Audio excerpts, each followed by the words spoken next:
Hello students, today I am going to talk about the electoral reforms. And what I think that the electoral reforms is important from the mains perspective because we can expect one question on the reforms in the election system. And therefore, in this context, we will have to see it holistically. So now, before discussing the electoral reforms, the question is why we are talking about the electoral reforms. Because if you will look into Article 324 to 329, it mandates for free and fair election. Because it talks about the superintendent's direction and the control of election. And these three things can be achieved only when the elections are conducted in free and fair manner.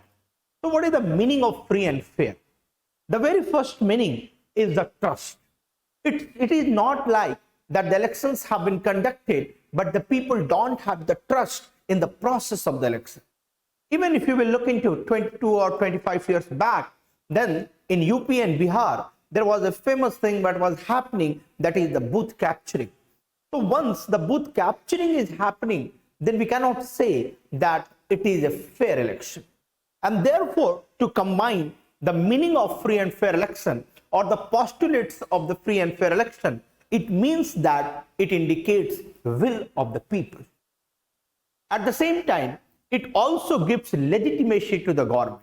If you are the student of the political science, you know that the power and the legitimacy relationship, because you cannot enjoy power for a long time if you don't have the legitimate source or if you don't have the legitimacy for that.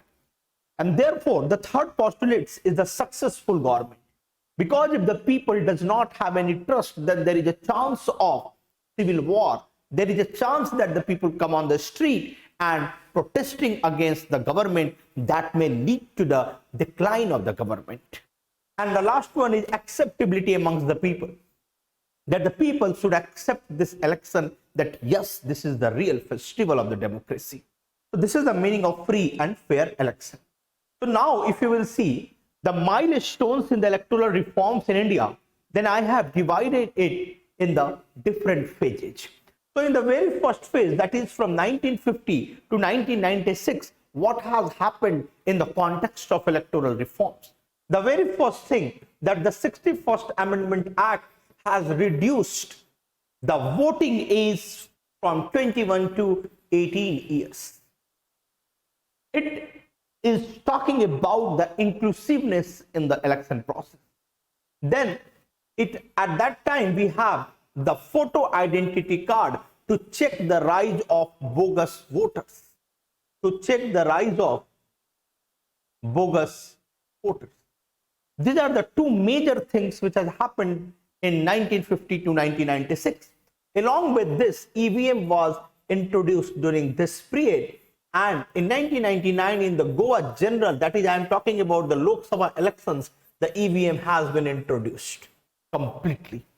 And the second phase is, if you will see, that the reforms in 1996. 1996 was a watershed moment in the reforms in the electoral system. Because at that time, what has happened, the very first thing is death of the candidate. For example, while the election is going on, in the meantime, the death of the candidate has happened, then what will be the consequence?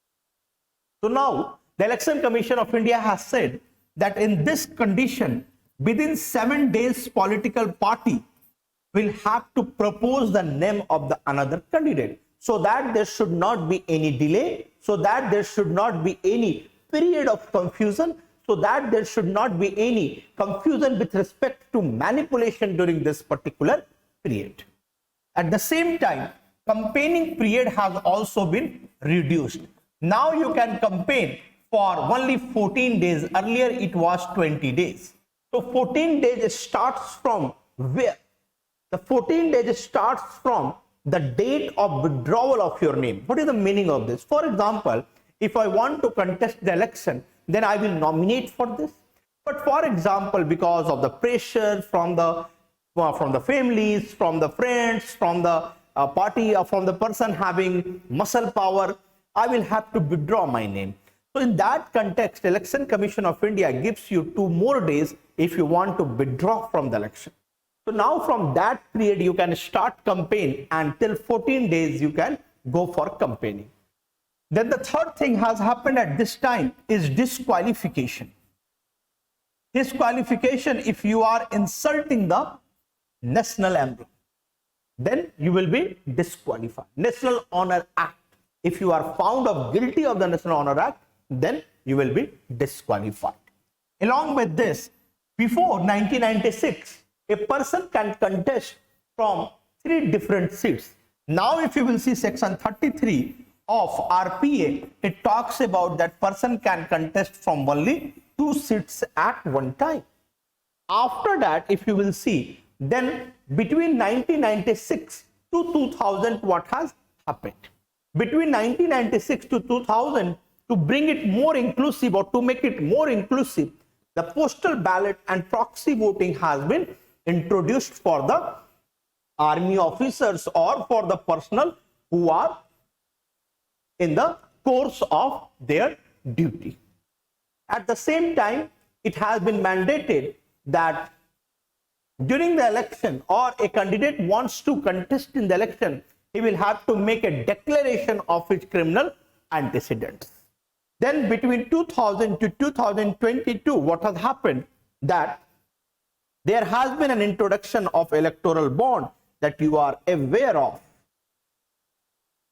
There has been an introduction of electoral bond.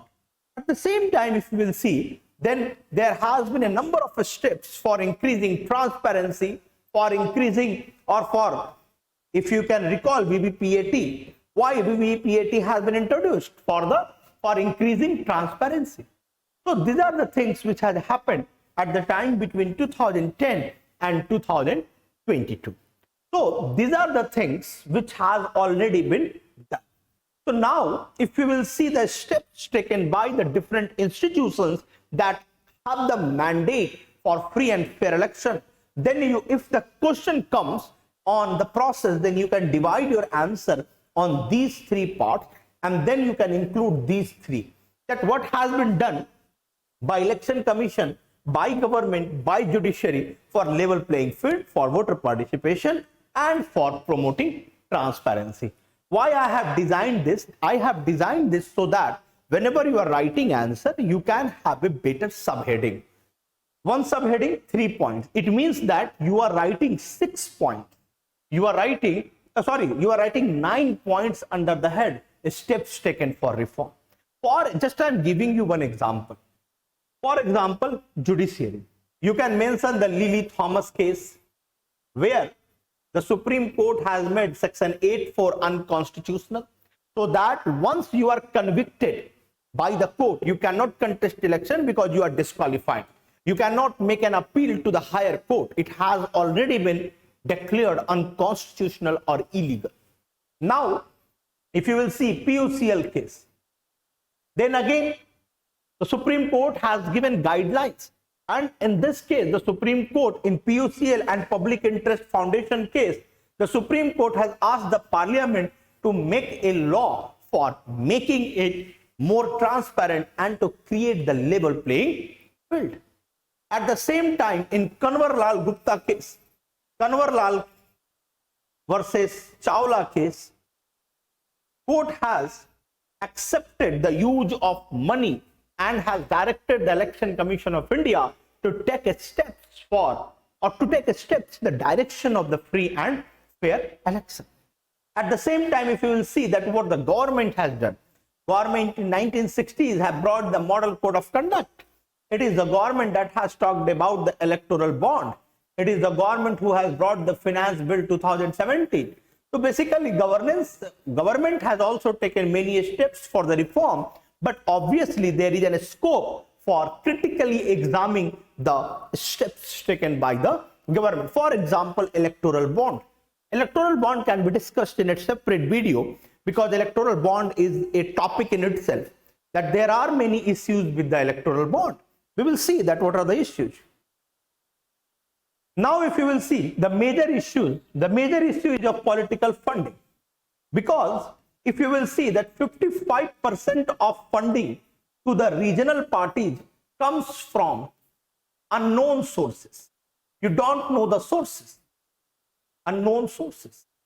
At the same time, if you will see, then the companies have created the fake company or the shell company, you can say, through which they are routing their black money and they are funding to the political parties. So you will say, sir, even after electoral bond, why it is happening? So the criticism of the electoral bond is that the electoral bond is not issued in the name of the any person. So anonymity is maintained. So the question arises that the government has brought the electoral bond half-heartedly. Then if you will see ROPA 1951, that is Representative of People Act 1951, then it says that if the political party is receiving the funds of more than 20,000, then it should be reported to the tax authorities. But the Finance Act has made an exemption if try to understand that if the political party is receiving fund through the electoral bond that is more than 20,000, then it is exempted and no need to bring it before the tax authorities. These are the issues. Then if you will see criminalization, then 43% of the MP in 2019 Lok Sabha election is facing criminal charges against it. Why it is happening? It is happening because of the money power. It is happening because of the muscle power. It has been highlighted by Vohra committee. That is cash criminal. That is cash criminal and corporate and corporates. These are the three. Basically, these are the three major issues of the election in India that has been highlighted by Vohra committee. Now, with respect to the criminalization, there are many reasons. That is inner party democracy, and also Bahubali has a larger chance, or Bahubali has a more chance to win. Winnability. This is one of the conditions that political parties always look, and I will say that they must look it because they are in the election process. Obviously, हारना कौन चाहता है? तुम भी नहीं चाहते हो, political party भी नहीं चाहती. Now, if you will talk about politics and ethics and all, I don't believe in all this because politics is all about politics. So if you will see, mostly in UP and Bihar, it is not restricted to UP and Bihar. You can see in every state there are some Bahubali. However, the Bahubali is a term coined for UP and Bihar. So their winnability or their chance of winning the election is more. And therefore, we see the rising criminalization of the politics. Now, the third issue we can see the violation of model code of conduct.